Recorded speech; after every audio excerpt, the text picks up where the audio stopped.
السلام عليكم شيخ ذاكر. وعليكم السلام ورحمة الله. صبحك الله بالخير وتقبل الله طاعتك. شيخ ذاكر كم عمرك؟ My age is 52 years old. 52 سنة. الله يمتع فيك. هذا السؤال نرجو انك تجاوب عليه. كم عدد اللي اسلموا على ايدك بفضل الله؟ The best person to keep the account is Allah subhanahu wa ta'ala. انا بيك تخصنا بجواب. عطنا اي رقم. But alhamdulillah, every day hundreds of people accept Islam and maybe every year more than 100,000. Alhamdulillah. الحمد لله رب العالمين. محاضراتك ما شاء الله الحضور فيها كبير. شنو اكبر عدد حضر لك في محاضرة؟ Alhamdulillah, the largest gathering that has come from a lecture is more than 1 million people. Alhamdulillah. شيخ ذاكر كم عدد المتابعين لك في الفيسبوك؟ Alhamdulillah, at present there are more than 16.6 million likes on my Facebook. ما شاء الله ما شاء الله.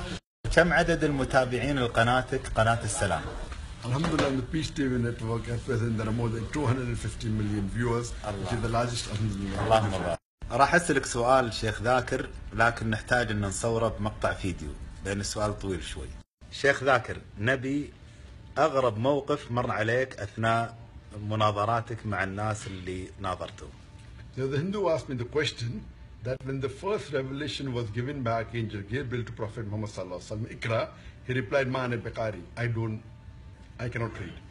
The question is that what did Archangel Gabriel show to Muhammad sallallahu alaihi wasallam that he said, "I'm not learned. If you show me the paper, I will accept Islam."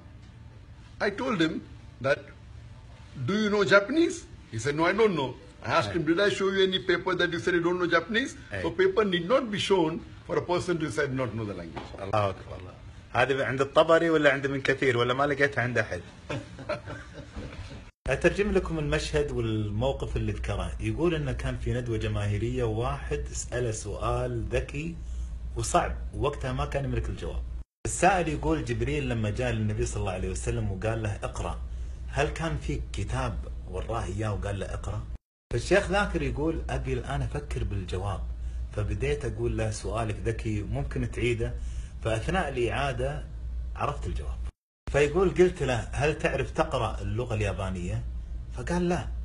فقلت له شلون تقول لا وأنا ما وريتك كتابة يابانية؟ فسلم الرجل. أكثر المتابعين يسألوني الشيخ ذاكر هل حصل على الجنسية السعودية؟ أنا سألت هذا السؤال وقال ما حصلت عليها.